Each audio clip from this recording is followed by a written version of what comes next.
Hello, welcome to TakeCross. My name is Stephen Bell. I'm a YouTuber, and there are not very many YouTubers at my age. Most YouTubers are a lot younger than I am, and if you're looking for someone who can give you a little more mature perspective on how the Christian life is accomplished and how we seek to do God's will from a biblical point of view, this is the channel for you. But today I'm going to be talking about my testimony. So let's get started right now.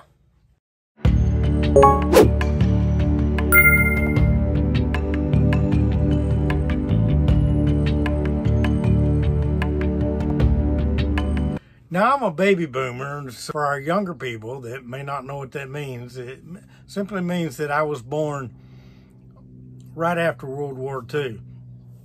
The world was full of optimism, and people came home after the war and they started having families. And I'm one of those that was born during that time.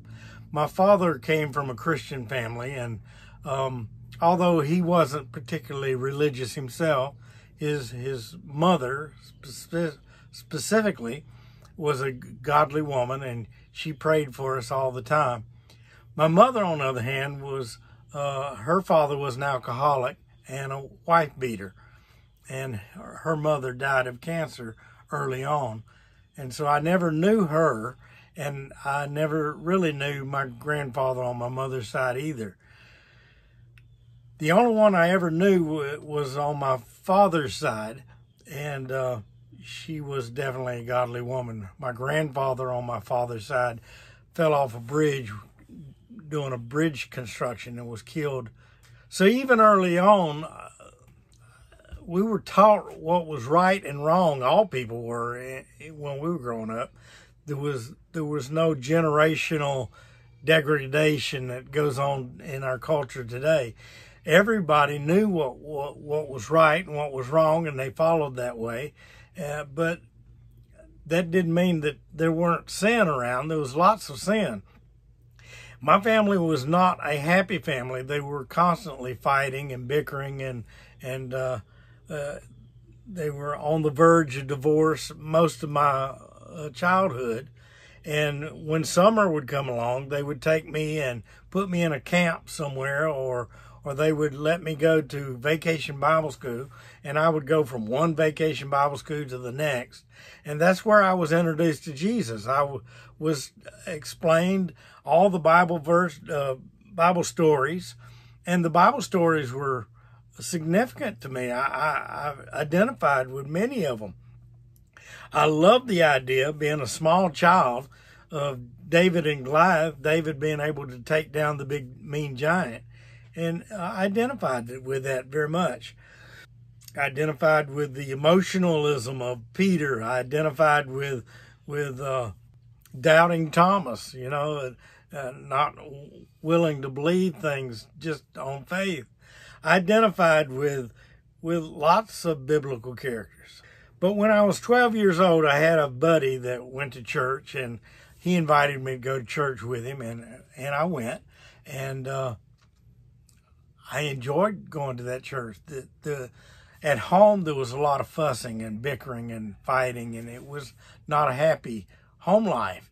And so when I get to church, I was getting hugs, and people loved me, and they didn't seem to care that I wasn't making good grades at school. They didn't know about it, but they didn't know that all my failures were what was being pointed out at home. I went to church, and I was accepted for who I was, and I identified with that very much. The message that I was getting when I was a child was that if you don't know Jesus, you were going to go to hell. If you didn't invite Jesus into your heart, you would die and go to hell. And of course, I didn't want to go to hell, so I wanted to accept Jesus. So they had an invitation one day, and I walked down and I asked Jesus to come into my heart.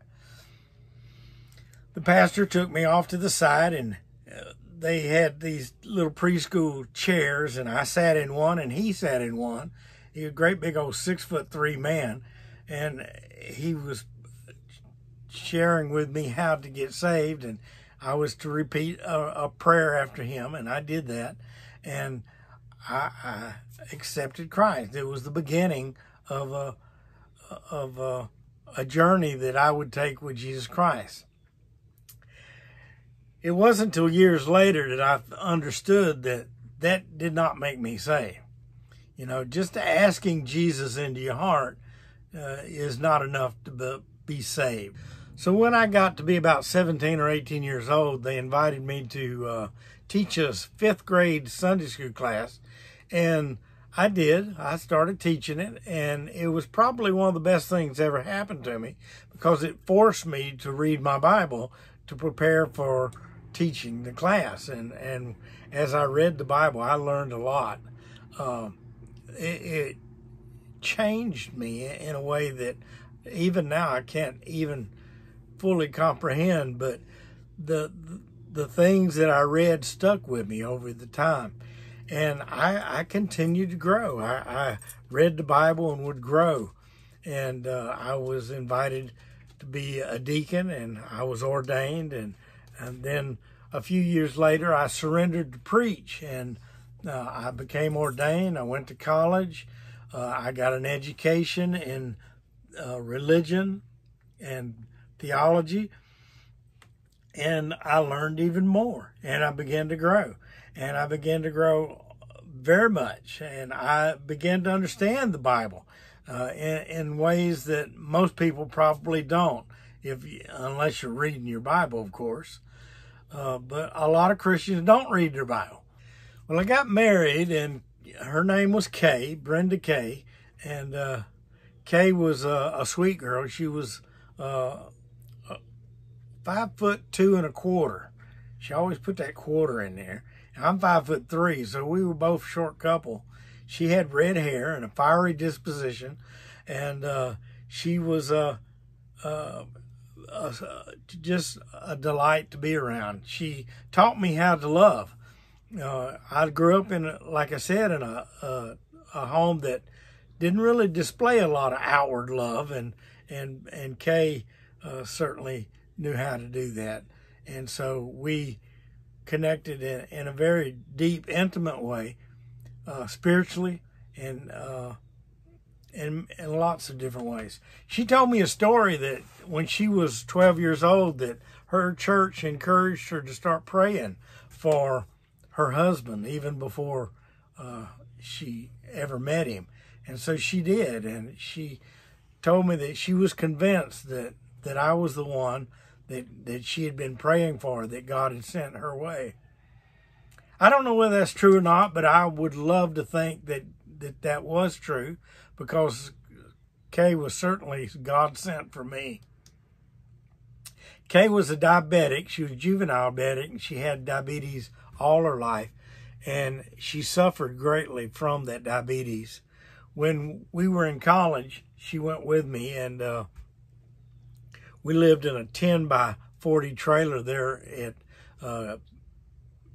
Charleston Southern University down in North Charleston. And the day that we moved in, a black spot appeared on her eye, and we took her to the doctor, and they told her she was going blind, that if they didn't do anything, she would be blind within months.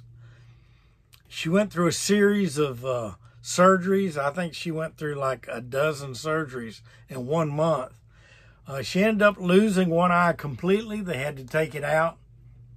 The other eye just had shadows that she could see, but they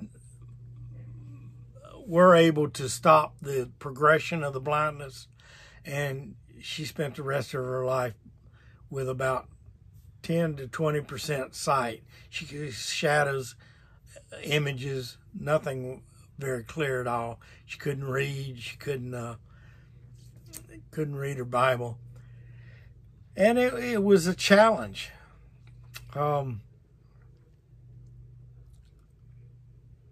We tried to make the best of it. We tried to have fun with it.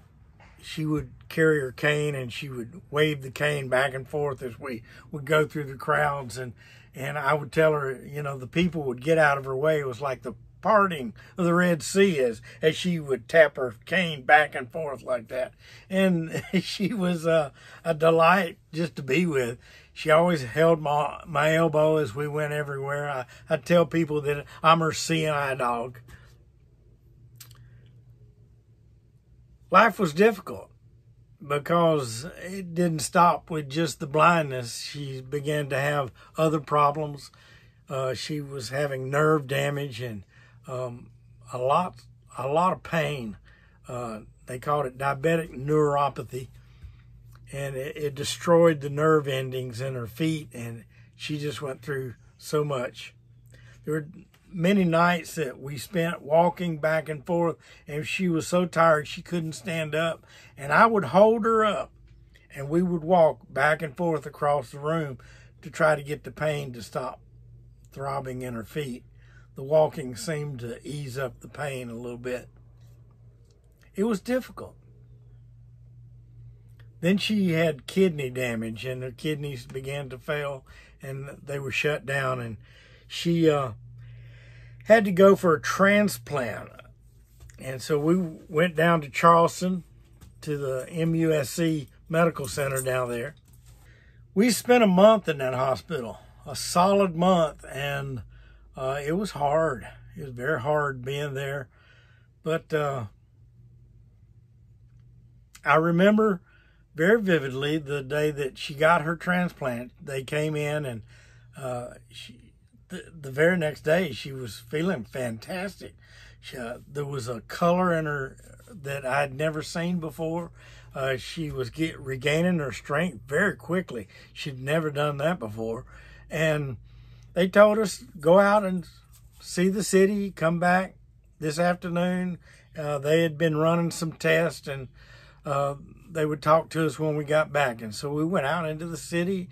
We walked up and down on Battery Front, and, you know, it was a wonderful time. There was so much hope that we were going to have a bright future, that she was, not only did she get a kidney, but she got a pancreas, so she was healed of diabetes. There was no more of the suffering that she was going to be. Although she still had the blindness, the pain in her feet and legs, it was all gone.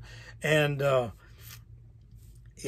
we just had so much hope and so much joy. And so we got back to the hospital, and it was unbelievable. They said that her kidney had precancerous cells in it, and that it would develop into cancer, and they were going to have to take the kidney out. So up to that time, she had been doing peritoneal dialysis so that she could do the dialysis at home. You'd hook her up to a machine at night, and while she was sleeping, the machine did its work. It was a lot easier, but after the transplant was taken out, the peritoneal sac that held all the fluids in her body was destroyed, so she couldn't do it that way anymore. She had to do the blood dialysis, which is a lot harder to do, and it's harder physically. It was harder in emotionally. It just drained her very much. So within a month, she had passed away. I didn't know exactly how to deal with all that. I was a pastor, and I had processed everything through a Christian worldview that meant that if you weren't living in sin and you were following after Christ, that God would bless you. And that destroyed my Christian faith, because Kay was my life. She was everything. And it was destroying my Christian faith because I didn't know how to process that. Didn't make sense that God would take her like that. I mean, it was one thing for her to be sick and to die of natural causes, and that would have been somewhat understandable, but to have her go and get a new kidney and be transformed into this new, vibrant, healthy, blessed woman from God. and then have God take her. I didn't know how to process that. And so I began to try to rebuild my life in my own image, how I wanted my life to be. And I went out and tried to do that. And I discovered that doesn't work. You can't build a life without God and it not turn into a complete and total disaster. And that's exactly what happened to me. It got so bad that I ended up living on the streets of Charlotte. I was a cable technician at the time. I lost my job. Just everything that I had. All my possessions were gone. Everything that I loved was gone. My reason for living was gone. I come very close to committing suicide. I was living in a parking lot in a panel van at Walmart, taking my showers, or my bath rather, out of a bowl in a McDonald's restaurant. I was miserable. I found my way back to my brother's house in Greenville, and I started attending church again for the first time in years. And they were playing a song that Kay used to sing, and it just broke my heart. I asked God if he would take me back, that I would dedicate my life to him for the rest of my life. So the thing that I've always struggled with is, when did I accept Christ? I don't think I never did. I think God was the one who had to perform a work in me. I think early on I accepted Christ, and that seed was planted in me. And there are Bible scriptures that describe that. Let me show you one. This comes out of Matthew chapter 7. So every healthy tree bears good fruit, but the diseased tree bears bad fruit. A healthy tree cannot bear bad fruit, nor can a diseased tree bear good fruit.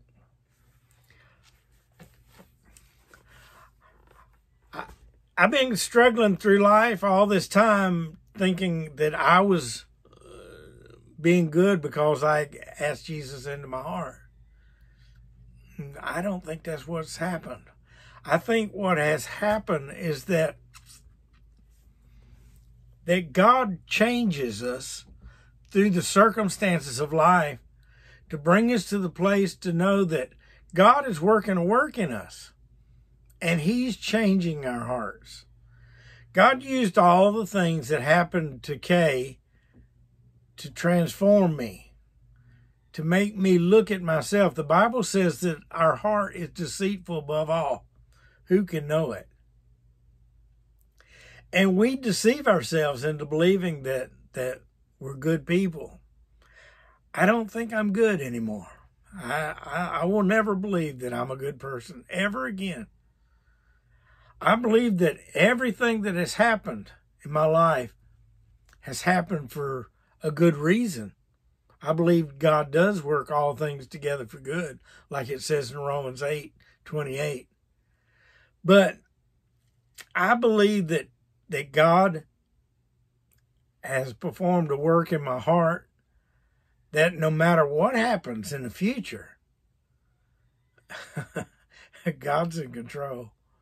I believe that with all my heart. So am I saved? Yes, I believe that I am a born-again Christian, that God has changed my heart. But I think it took a lot of years. And I think that's the reason why there needs to be more older YouTubers on YouTube, so that we can share with the younger generation the experiences that we received. I don't think I have everything together even now. I think I struggle with all kinds of issues. My sin is not one that I struggle with nearly as much as I used to. My sin now is to ask myself constantly, am I deceiving myself? Because I don't want to sin. The things that I know about, I work on those until I conquer it. I believe that God gives us the strength to overcome anything. But, you know, pride slips in and we're not even aware. Arrogance slips in. We're not even aware. I think stubbornness, laziness, hypocrisy, all those things slip into our hearts. And while others may see it, we don't see it ourselves. And I think it's a challenge every day. So my Christian testimony is that I had a Job experience. I also had a Jonah experience. I've had a Peter experience. I've had a David experience. I identify with all the biblical characters right on through because they live life just like I do. And I live life just like they did. Imperfect for sure, but empowered by a spirit, a relationship with God that the world cannot understand. I'm a better person as a result of knowing Christ and walking with Christ. If you like this kind of content, check out some of my other videos, if you will. Subscribe down below. God bless you each one.